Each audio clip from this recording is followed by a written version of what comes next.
Shalom, selamat pagi semuanya. Tepuk tangan untuk pengurus Misenter Bandung yang bisa mendadak begini mengumpulkan kita semua. Yang ikuti di rumah, kami ada di Ciwidey, ya, Bandung mana? Selatan. Bandung Selatan. Yang belum pernah ke sini boleh. Ya, hamba-hamba Tuhan, rekan-rekan sepelayanan yang luar biasa, puji Tuhan. Kami datang bersembilan hari ini. Maaf tadi ini terlambat. Pak Daniel Setiawan mana? Oh, itu berdiri bersama istri, ada anak-anak mereka, anak-anak saya juga ikut. Pak Rono, Ibu Misal mana? Oh, enggak ada. Oh, ini Rono? Oh, ya udah. Baik, kita siap belajar firman Tuhan. Oke. Saya tanya dulu begini. Kalau kita mendengar kata hamba Tuhan, terus terang muncul apa di benak kita? Karena gini pertanyaan saya, jangan sampai kalau ada di antara kita mendengar kata hamba Tuhan, terus langsung mikirnya ASN atau pegawai negeri. Salah atau betul? Jelas salah.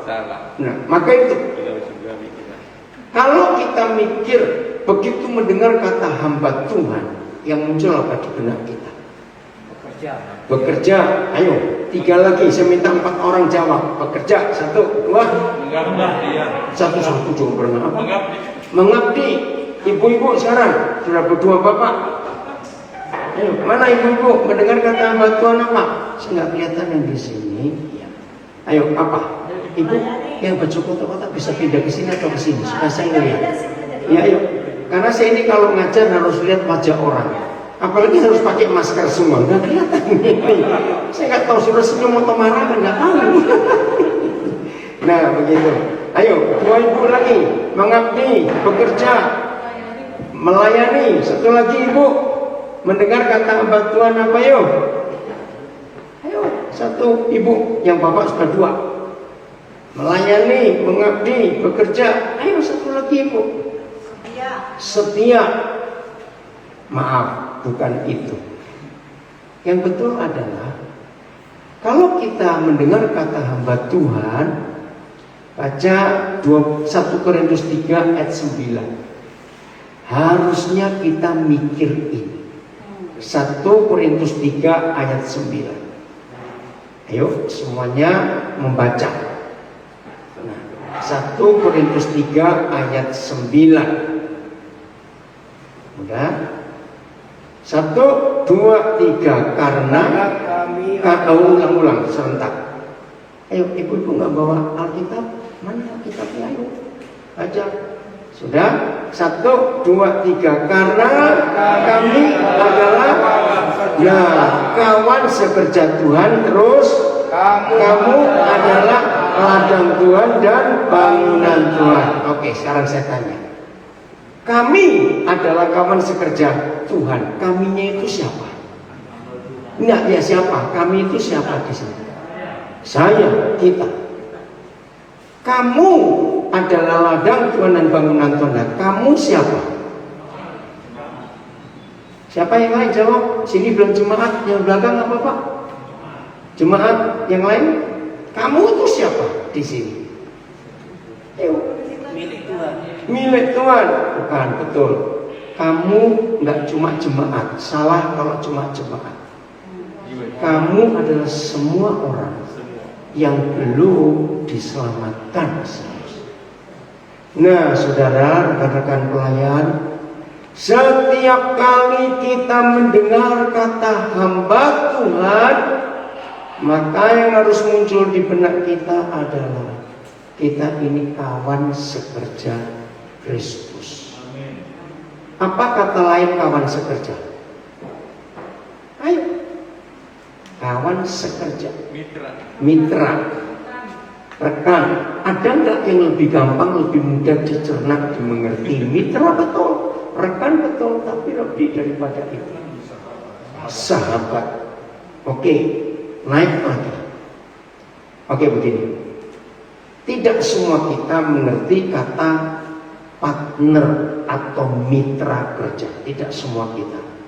Karena itu pasti berurusan dengan bisnis. Betul tidak? Ya toh? Nah, saudara perhatikan.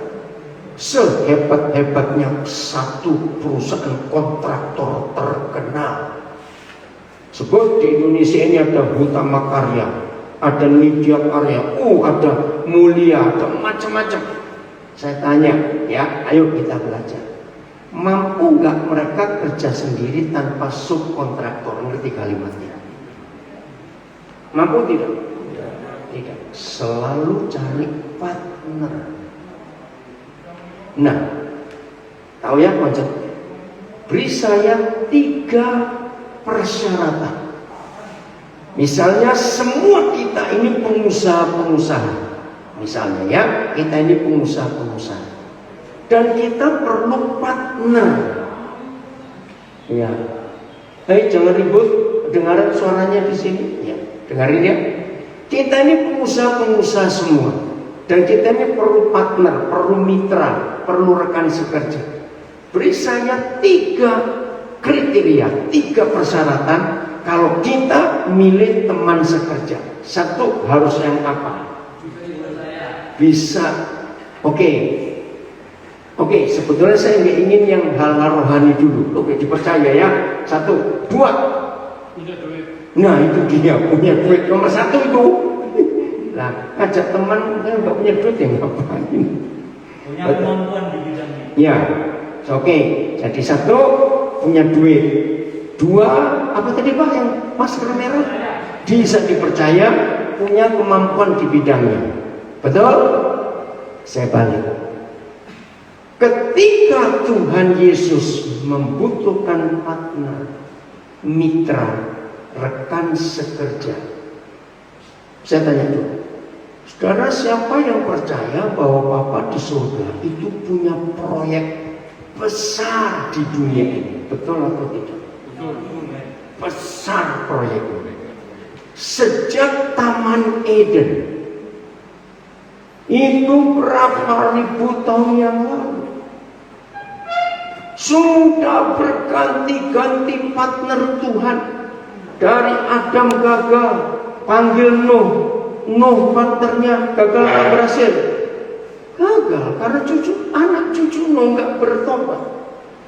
Tuhan harus ganti lagi, cari namanya Abram. Betul, lewat ujian-ujian yang berat. Betul nggak?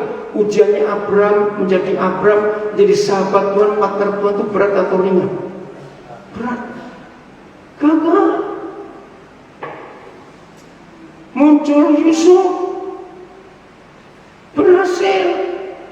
Setelah itu gagal lagi, panggil Musa. Betul. Terus Musa digantikan Yosua. Yosua meninggal, berantakan lagi Israel. Muncul hakim-hakim, dari hakim-hakim muncul Raja Saul. Gagal lagi, muncul Daud. Gagal lagi Salomo. Gagal lagi karena 2 anaknya Rehabiam. Gagal lagi, raja-raja ganti demi raja ganti, sampai muncul nabi-nabi.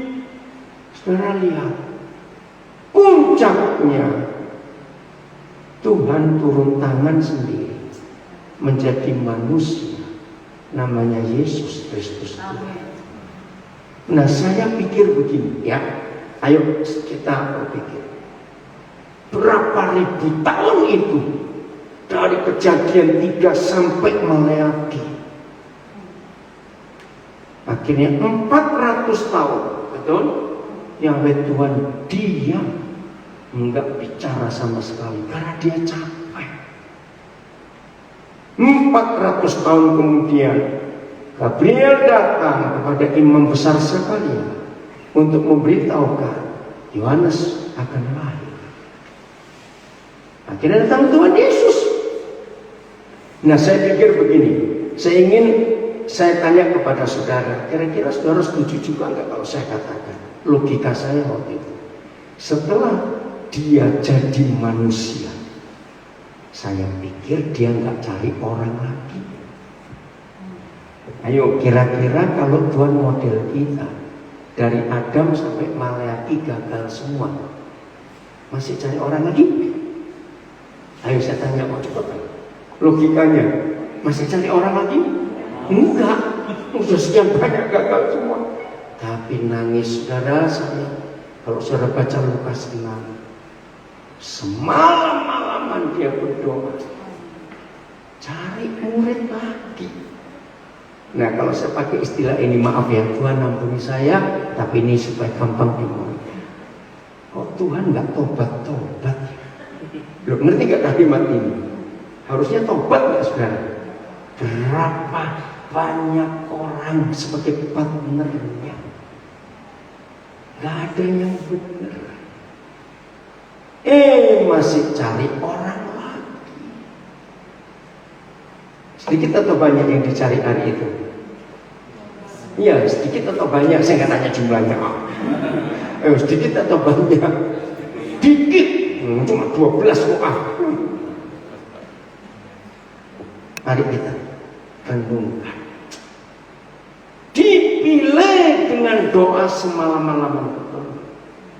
Seharusnya pilihannya tepat atau bisa meleset? Ayo jawab. Harusnya tepat. Tapi ada berapa yang kepleset? Dipilih dengan doa semalam-malaman. Ada berapa yang kepleset? Banyak. Thomas kepleset. Betul enggak? Petrus omong besar. Yohanes minta api dari langit mau bakar 50 orang Samaria. Kata Yesus kaget. Kapan aku ngajar kamu bakar orang? Pas benar. Yudasnya kayak begitu. Dipilih dengan doa. Suatu hari saya baca sebuah tulisan yang mengagetkan saya. Dimentori oleh seorang mentor yang sama, Yesus Kristus Tuhan. Dididik oleh seorang guru yang sama, Yesus Kristus Tuhan. Digembalakan oleh gembala agung yang sama, Yesus Kristus Tuhan. Begini tulisan itu, saya merenung. Apakah waktu Tuhan Yesus ngajar Petrus, ngajar Yohanes, ngajar Yakobus, ngajar Andreas, ngajar yang lain-lain, pelajarannya sama atau beda untuk mereka semua? Tolong catat ya rekan-rekan hamba Tuhan, ini yang buat saya takut untuk jadi pemimpin. Diajar oleh mentor yang sama, diajar oleh guru yang sama, digembalakan oleh gembala yang sama, dipimpin oleh seorang pemimpin yang sama, dan yang diajarkan sama. Kenapa 12 orang bisa seperti itu? Berani berkata, ya salahnya Tuhan Yesus. Berani. Ngerti nggak pertanyaan saya? Untuk apa saya harus terangkan tulisan ini kepada semua rekan-rekan saya yang hamba Tuhan? Untuk menyadari, jangan sombong. Setuju? Jangan sombong. Yang ngajar Tuhan Yesus nggak pernah diwakilkan oleh guru yang lain. Sekolahnya Tuhan Yesus nggak pernah libur. Sampai tiap hari Sabat dia harus ribut dengan imam-imam ahli Taurat, orang Farisi. Betul enggak? Kamu enggak tahu adab. Karena buat orang Yahudi hukum Sabat itu mutlak dihormati enggak? Jawab, mutlak dihormati enggak? Mutlak. Tahu-tahu lihat Yesus melanggar. Jadi sekolah enggak pernah libur.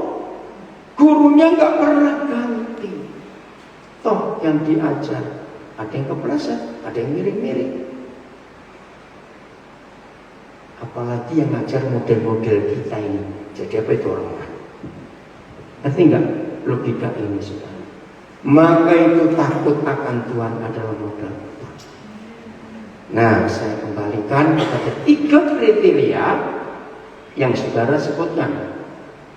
Apa tadi Pak? Mulai kalau kita menjadi teman sekerja yang bidang ahli di bidang kemampuan di bidangnya bisa dipercaya.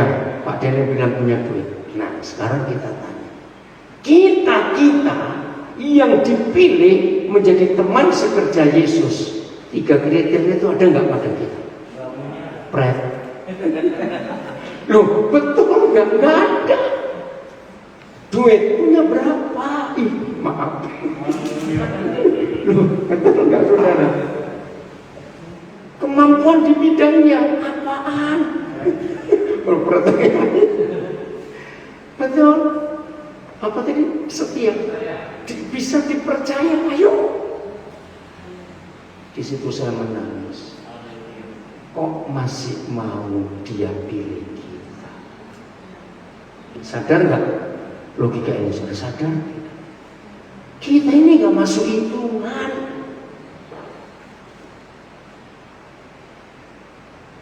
Maka itu tiap kali kita mendengar kata hamba Tuhan, langsung logika kita, aku mitra Yesus, aku rekan kerja.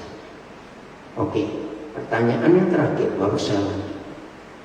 Disebut mitra, teman sekerja, walaupun posisi keuangan beda, apa saja beda, tapi yang namanya mitra, rekan sekerja, itu kedudukannya, posisinya beda atau sama, sejajar. Ini penting. Ya jawab, misalnya kurang sama.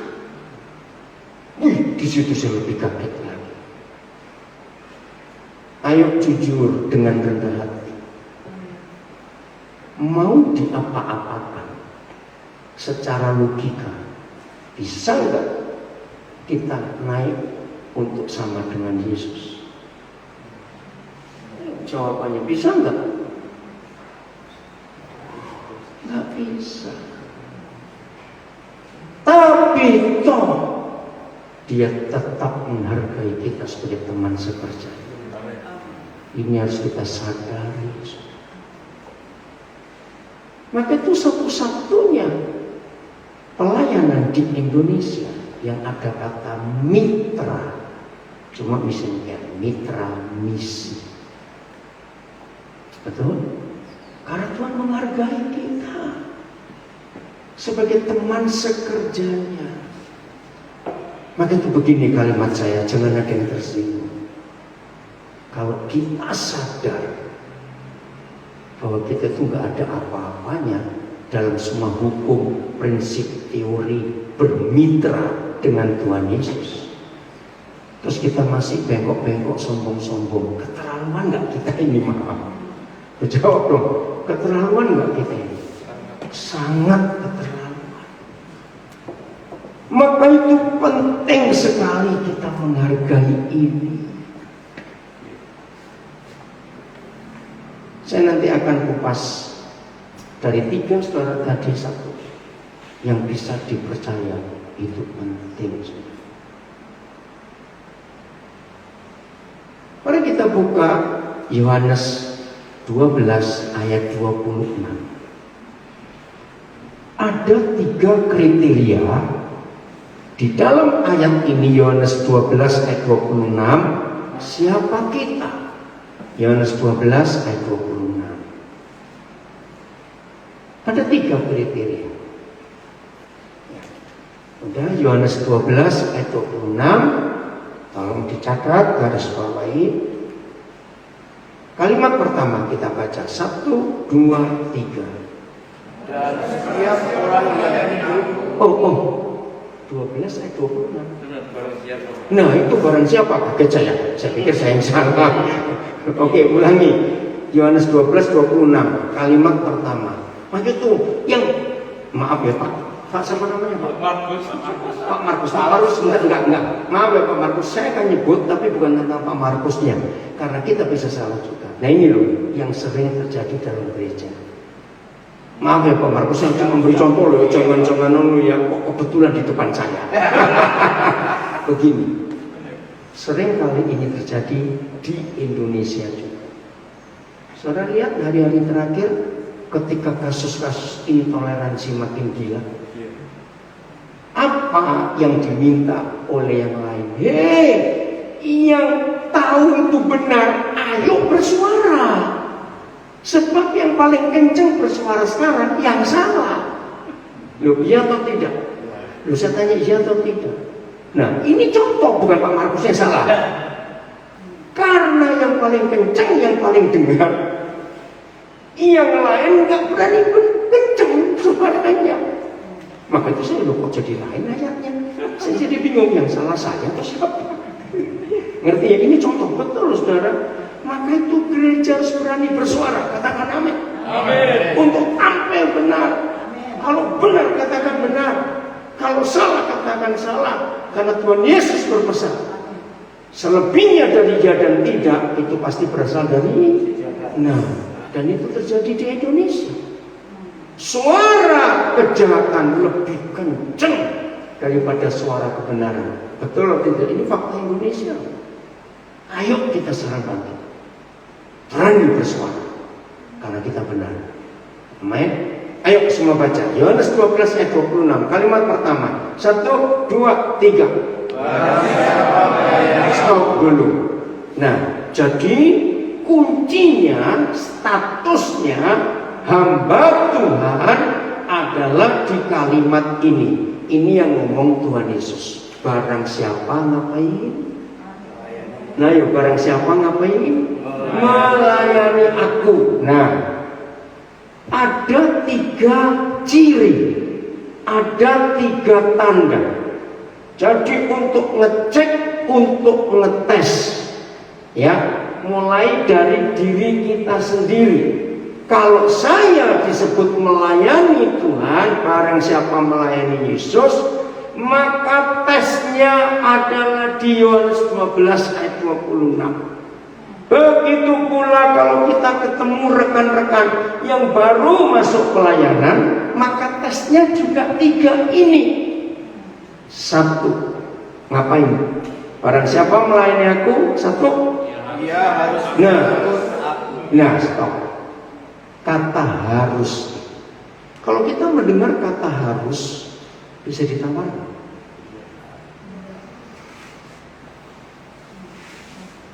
Kriteria pertama, barang siapa melayani aku, ia harus harus mengikut aku. Nah, maaf ya saudara, semua kita kalau disebut hamba Tuhan, pasti jawabannya, ya aku mengikut Yesus. Betul? Tapi belum tentu. Kriteria kedua, dan 1, 2, 3. Dan di mana Ulang serentak, saya nggak mau. Dan di mana aku berada, di situ pun pelayananku. nah, ini kriteria kedua. Kalau saudara dan saya melayani Tuhan Yesus, berarti kita harus mengikut siapa? Lah, yuk itu ayatnya. Harus mengikut Yesus. Dan di mana Yesus ada, maka di situ pelayanku pun akan ada. Apa hasilnya? Yang ketiga, 1, 2, 3. Nah, terus Barang siapa melayani aku, dia akan dihormati Bapa. oh, ini loh saudara yang kita tunggu. Kalau saudara dan saya 100% melayani Tuhan Yesus, maka dampaknya ini diapakan oleh Bapa? Dihormati. Ayo kita bongkar. Mendengar kata dihormati, nggak usah Papa, dihormati seseorang. Maka orang itu akan ngapain dengan kita yang dia hormati? Ini ngomong umum. Cepat jawab. Apa? Disegani. Respect. Respect. Oke, segani, respect belum tepat. Memberikan semua yang dibutuhkan. Itu nomor 1. Betul, respect ya. Nanti yang berikut, diberi perhatian. Dikasih. Saya mau tunggu satu, ada kata respect, betul. Dikasih, betul. Di apa tadi sih? Berkat, diberikan semua. Yang di belakang tadi apa lupa sih? Disegani sama respect. Satu lagi, diturutin, hampir sama. disertai, masih belum kuat. Dipelihara bersama, kenapa? Dihargai sama respect, hargai, segani. Ada satu saudara, dampaknya diperhatikan, diteladani. Oke, saudara, kalau saya pakai kata dijamin, nggak boleh ada yang berani nyentuh yang dihormati. Itu begini masalahnya. Kalau saudara dan saya sudah memenuhi dua kriteria yang pertama, maka percayalah Bapa di surga menghormati kita. Nah, apa hasil penghormatannya kepada kita? Itu tadi, respect. Tuhan respect kepada kita, dia segan kepada kita, dia mengasihi kita, dia memenuhi semua kita perlukan. Dia, nah ini dijamin untuk dilindungi, disertai, sehingga enggak ada setan manapun berani mengganggu akan status kita sebagai yang melayani Tuhan Yesus. Betul atau tidak? Dihormati. Maaf ini ya, saya cerita zaman Orde Baru yang kelahiran tahun 80-an. Maaf, sekarang masih kecebong waktu itu. Begini ya, jangan tersinggung. Dulu saya nggak ngerti, zaman Pak Harto, zaman Pak Harto. Saya masuk ke rumah warga A, ke warga B di seluruh Indonesia, bahkan orang Indonesia di luar negeri, di Eropa, di Amerika, di Australia ada. Zaman itu ada sebuah konsep. Kalau ada rakyat Indonesia diundang ke Istana Negara atau gerah apa yang bisa tempat Pak Harto berkantor? Apa dulu sih gerah? Bukan, Bina Gerah. Ya.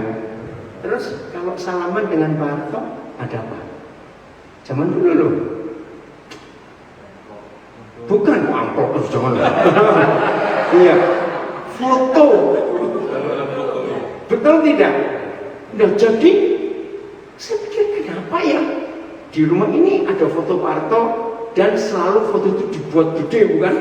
Terus ditaruh di ruang tamu, mungkin ditaruh di dapur. Saya tuh nggak ngerti, ternyata itu bayar, saudara. Oh, saya baru tahu. Dan fotografernya pun cari duit. Nggak tahu Pak Harto ada berapa sih? Tahu nggak tujuannya? Ayo, kenapa orang-orang itu masang foto Pak Harto? Dia salaman dengan presiden waktu itu. Kenapa? Wibawa, dihargai. Jadi kalau ada preman-preman masuk rumah itu, oh nggak berani. Ini dekat Pak Harto ini. Nah, begitu Pak Harto turun, fotonya turun semua juga di mana? Wajah. Ngerti nggak maksud ini sekarang? Nah, foto saja bisa membawa pengaruh penghormatan. Berarti yang di rumah ini jangan diganggu, karena perjabatan tangan dengan Pak Harto. Ngerti ilustrasi ini? Nah, saudara dan saya akan dihormati oleh Bapa. Ini jaminan segala-galanya. Maka itu satu yang penting dalam hidup kita, maaf. Sebagai rekan sekerja Kristus, sampai pada taraf Bapa di surga menghormati kita. Jangan ada yang mental pengemis, maafkan saya. Boleh nggak saya pakai kalimat ini? Karena kalau kita punya mental itu, membuat malu yang menghormati kita dong. Betul atau salah kalimat ini? Loh, saya tanya betul atau salah kalimat ini? Buat malu yang menghormati kita. Nah, maaf ya, untuk memperjelas Yohanes 12:26, saya memberi 3 contoh hamba Tuhan yang menyebut diri melayani Tuhan Yesus, ternyata ada yang nggak tulus, ya, ada yang nggak murni. Maaf. Ada nggak hamba Tuhan yang adalah hamba organisasi? Jawab, ada tidak? Ada. Nah, sama. Kalau sampai hamba Tuhan itu adalah hamba organisasi, maka kriterianya barang siapa melayani organisasi, ia harus, coba baca ayatnya. Harus apa? Nah, mengikuti organisasi itu berada. Nah, dan di mana organisasinya ada, maka hamba organisasi ada di situ. Dan barang siapa melayani organisasi yang mengabdi, setia, totalitas kepada organisasi, maka begini kalimat terakhir, kriteria ketiga, dia akan dihormati oleh ketua sinode. Wajar tidak? Wajar. Para buat ketua sinode, ini hamba yang setia. Masih lumayan. Nomor 2 dari 3. Maaf. Ada enggak hamba Tuhan? Jangan marah ya, jangan dikeroyok. Ada enggak hamba Tuhan yang adalah hamba istri? Loh, saya tanya, jangan tertawa dulu. Nah, itu dia. Maaf, ini kita kan membahas saja. Kan kita nggak ngomongin 1-2 orang, sudah nggak kenal saudara. Ngerti? Ada nggak hamba Tuhan yang hamba istri? Banyak, betul banyak. Selama saya melayani nggak sedikit jumlahnya. Sudah Pak, jangan lihat kiri kanan, lihat saya aja. Saudara serius loh. Hamba Tuhan seperti itu lebih tunduk kepada istri. Apa? Ngomong apa tadi sebenarnya? Ya udah. Nah, hamba Tuhan seperti itu lebih takut istri daripada takut Tuhan. Betul. Nah, maka baca. Barang siapa melayani istri, terus ia harus. Nah, baru ngerti sekarang kalau begitu. Ayo, terjemahkan. Barang siapa melayani istri, ia harus mengikut istri. Loh, fakta atau tidak? Maaf loh saudara, saya cuma. Oke, tertawa dulu. Sudah ngomong sendiri Pak. Kenapa sampai begitu ya? Karena si suami kurang wibawa, kurang takut Tuhan. Maka itu bisa disetir oleh istri. Dan kalimat berikut, di mana ini ada bacaan, dan di mana istri itu berada, maka si hamba istri harus ikut. Nah, ini dampak yang ketiga. Barang siapa melayani istri, dihormati mertua. Loh, wajar tidak? Loh, mertuanya senang dong, karena anaknya aman. Ngerti nggak kalimat ini? Hebat ya, Tuhan itu. Saya juga kaget pertama kali saya diberikan contoh ini. Nah, yang terakhir yang gak enak, hamba uang. Ada tidak? Nggak usah tanya, ada tidak? Banyak. Baca sama-sama. Barang siapa melayani uang, ia harus mengikut uang. Dan di mana uang itu berada, maka hamba uang, disitulah hamba uang itu ada. Dan barang siapa melayani uang, akan dihormati setan. Loh, kan setan itu uang masalahnya. Uang itu setan. Hanya Tuhan Yesus yang berkata uang itu setan. Mampu. Saya harap semua kita, termasuk yang mendengar di rumah, ayo kita selalu periksa diri. Aku ini hamba siapa?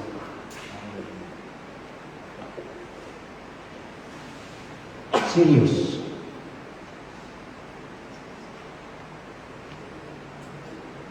Semua ini bisa terjadi karena kita tidak mau menjadi tawanan roh. Makasih Pak, saya tunggu Bapak kembali. Yang satu belum balik, yang duduk di situ. Saya ini kalau ngajar memperhatikan orang. Ya. Oke, ini Pak siapa saya tunggu. Dengan firman ini mari kita periksa hidup kita.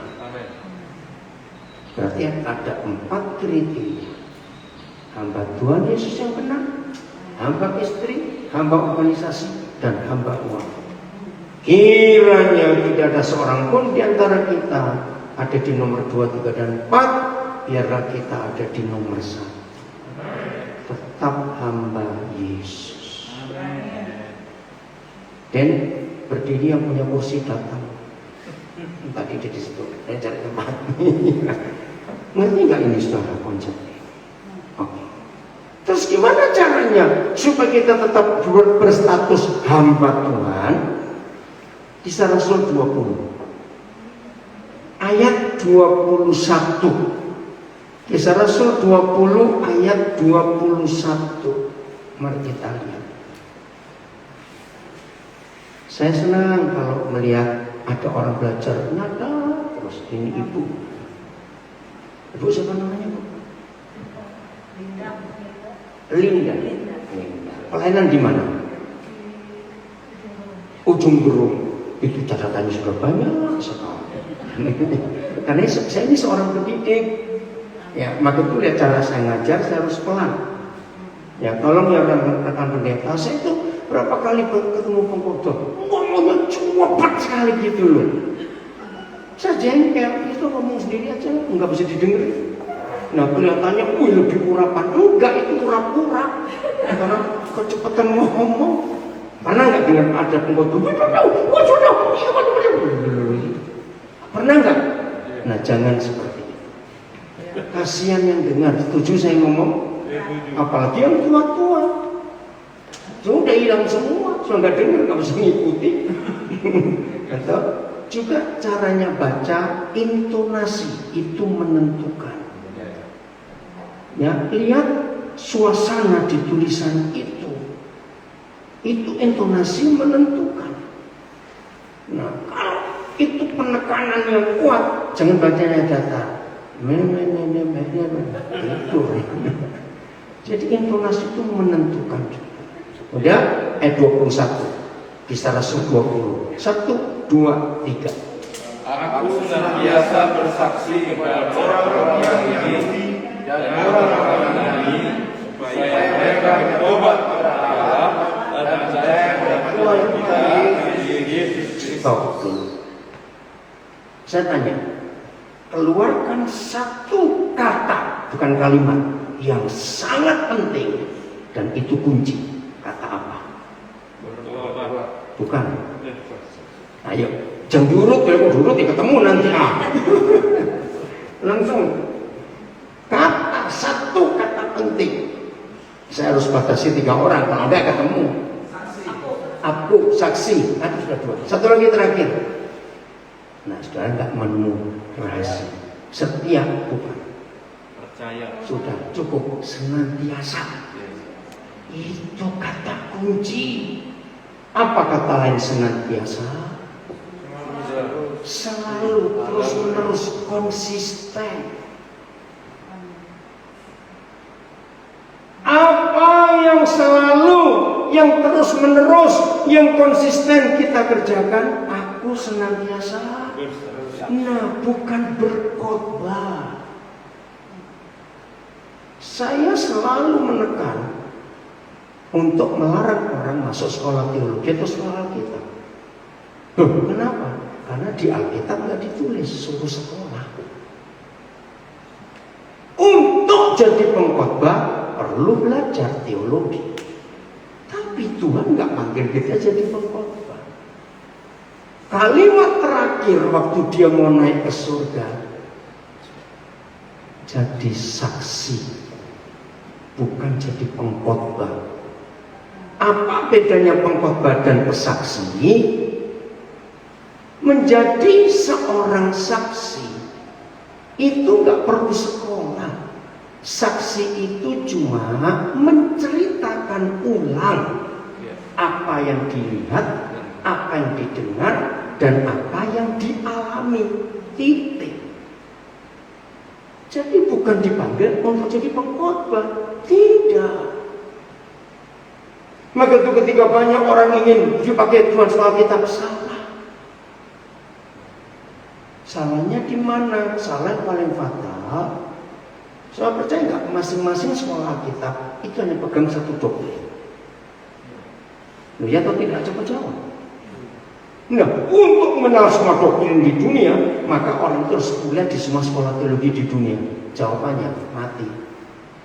Mana sanggup? Enggak, kita enggak dipanggil jadi pengkhotbah. Aku senantiasa apalagi bersaksi. Ini yang salah 1000% di dalam gereja. Ayo jujur. Lebih mudah mulut ini nyerocos ngomongin Tuhan Yesus atau ngomongin orang? Ayo aku. Nah, saya tanya. Saya nggak suka tertawa. Saya tanya. Ayo, ngaku. Lebih mudah mulut ini nyerocos ngomongin Tuhan Yesus atau ngomongin orang?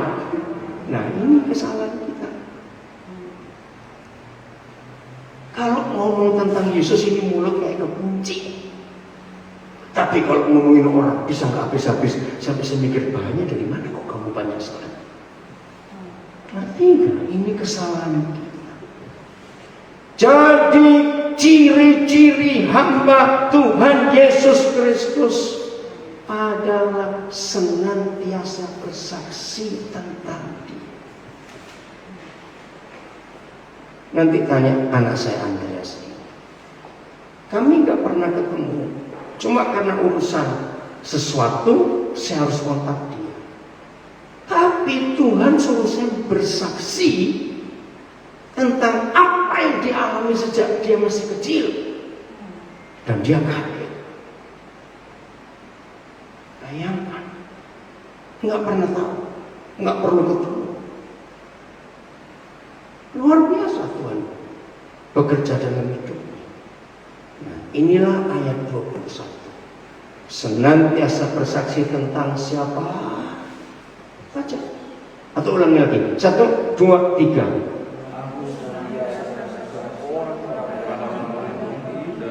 Ya. Nah, supaya mereka bertobat kepada Tuhan dan percaya kepada. Nah, ini panggilan kita. Terus bagaimana supaya senantiasa? Ayat 22. Kuncinya di sini. Ayat 22. Kalimat pertama. 1, 2, 3. Tetapi sekarang sebagai tawanan. Nah, stop. Ini kata kunci.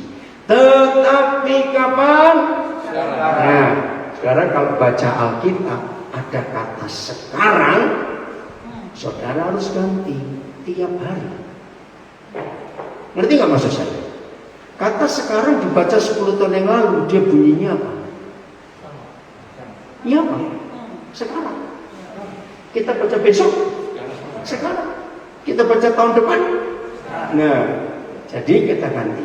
Tetapi setiap hari sebagai. Nah, apa kata lain tawar? Cepat. Ini ya caranya ngajar ya, supaya jemaat itu ikut interaktif. Jangan biarkan jemaat cuma buka mulut aja kayak botol manap gitu, maaf. Ajak interaksi, ya. Oke. Apa kata lain tawanan? Tahanan, terus cepat. Sandera, terus belum kuat. Ada satu kata yang kuat. Tahanan, sandera. Ini saya nggak tahu kata tawanan. Aduh.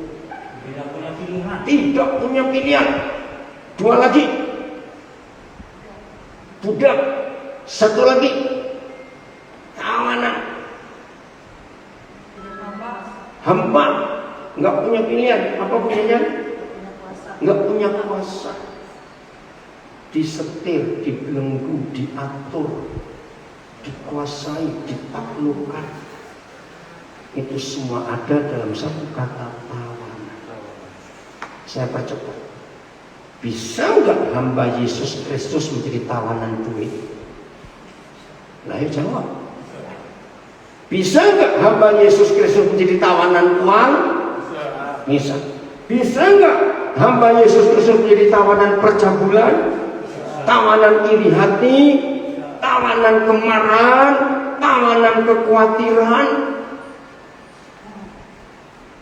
Maka itu setiap kali kita bangun pagi langsung cek, aku sekarang jadi tawanan siapa ya?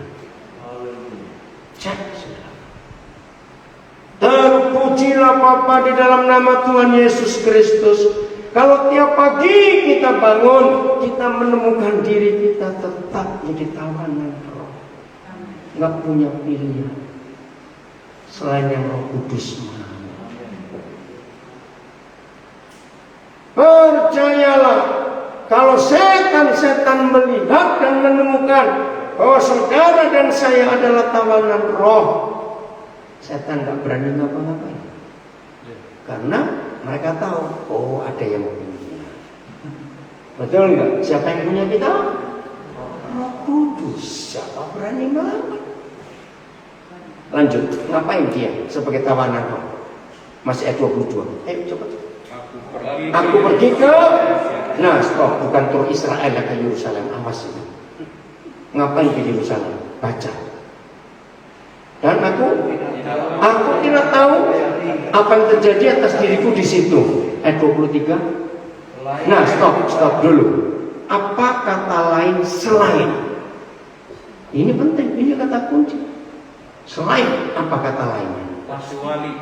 Pasti, kecuali kurang kuat, ada yang kuat. Nggak ada pilihan, ya cuma itu. Pasti.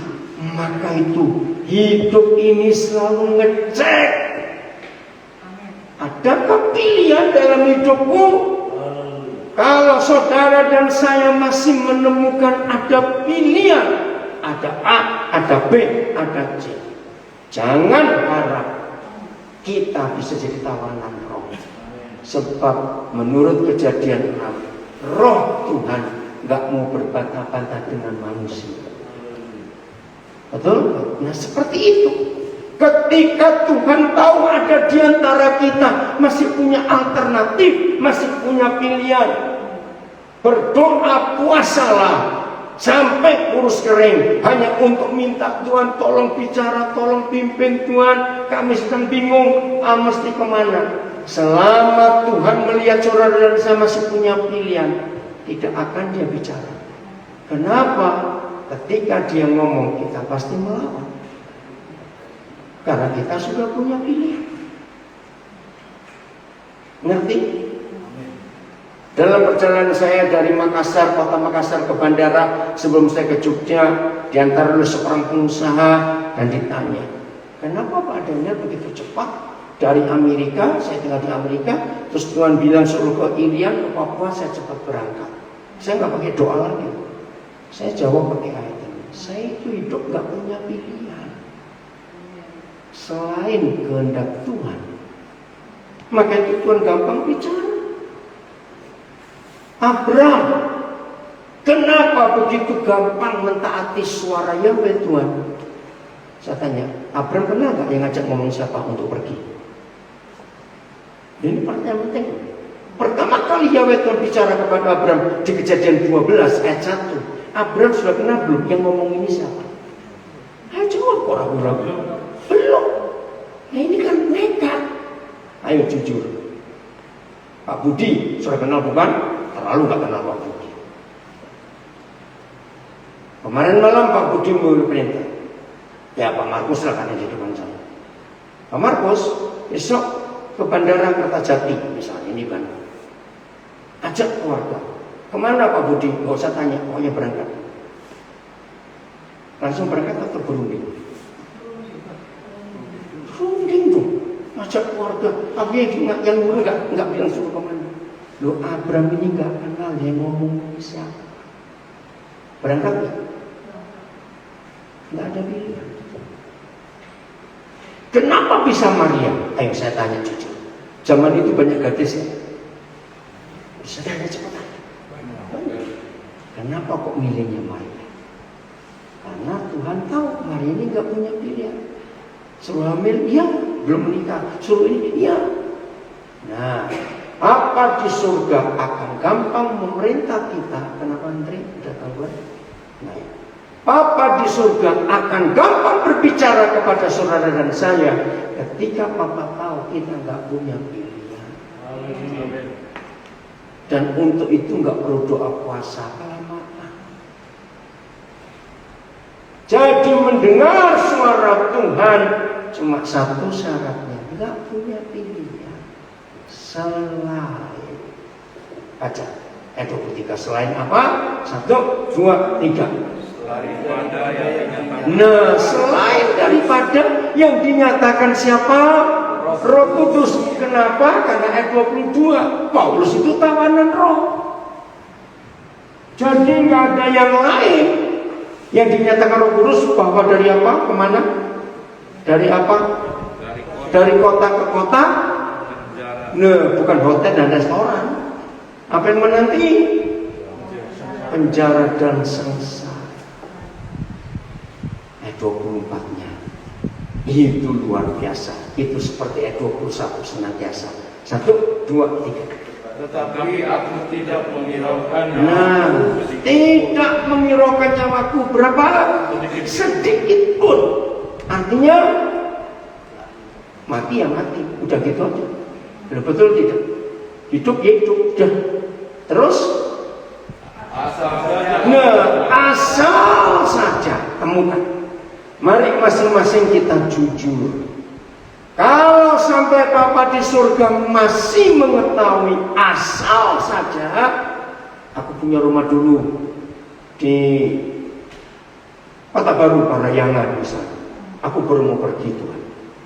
Asal saja anak-anakku bisa menikah semuanya, aku mau. Nah, nanti nggak contoh-contoh. Saudara harus menemukan asal saja apa.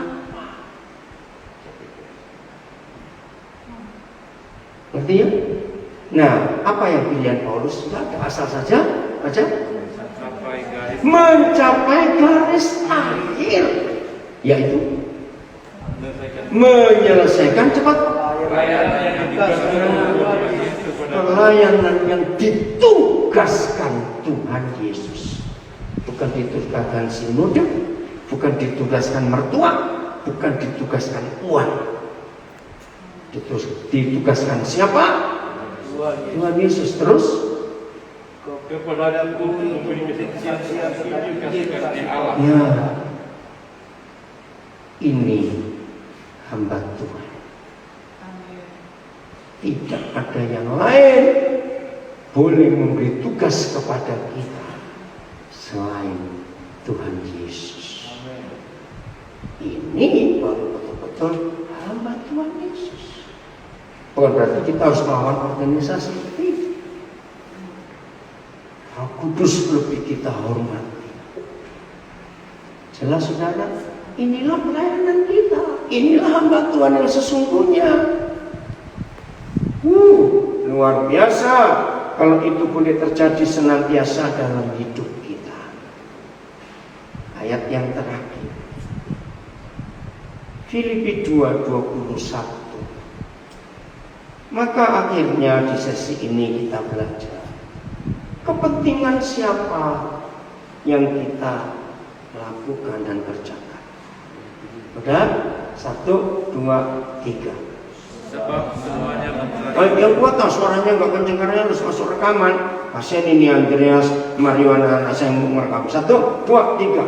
sebab semuanya ada kepentingan sendiri, bukan kepentingan Kristus Yesus. Nah, ini loh masalah. Ketika semuanya, berarti termasuk saya juga. Aduh, saya takut. Ketika semuanya ngapain? Ayo, sibuk untuk mengurus kepentingannya sendiri. Maka di situ kepentingan Tuhan terbengkelai. Betul atau tidak? Saudara, hampir 100%, tolong catat, hampir 100% rusaknya gereja Tuhan rusaknya pelayanan, rusaknya panggilan Tuhan atas hidup kita.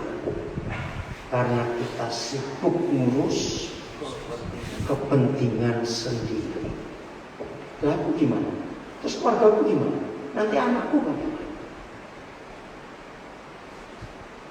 Bukankah Yohanes 12 ayat 26 tadi berkata, kalau kita betul-betul hamba Tuhan Yesus Kristus dan kita selalu ada di mana Dia berada, siapa yang menghormati kita tadi? Apa di surga? Dan saudara sudah jawab. Apa artinya? Apa hasilnya kalau Bapa di surga menghormati kita? Semua kebutuhan kita otomatis terpenuhi.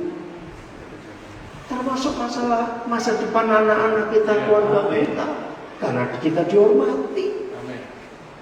Jelas nggak untuk ini sekarang? Maka itu saya balik. Nah, kalau ada di antara kita yang mengaku hamba Tuhan, tapi masih khawatir akan masa depan anak-anak kita, keluarga kita, tapi kita bukan hamba Tuhan Yesus. Kita adalah hamba uang. Karena kita sibuk hanya ngurus kepentingan pribadi kita saja. Jadi hari ini kita berkeputusan untuk ngurus siapa? Kepentingan siapa? Ayo. Kepentingan Kristus Yesus. Sudah, gak usah takut. Betul saya berkata ini? Dia tahu. Saya tambahin supaya makin lengkap. Matius 6. Oh, semua kita pasti apa? Pasti langsung Matius 6 bilang ayat 33. Enggak. Ayat 31. Saya mau baca. Ayat 31. Ini caranya baca. Matius 6. Supaya kita enggak khawatir lagi mulai hari ini. Ada 1, 2, 3. Lalu ulang dong. Matius 6, 31. 1, 2, 3.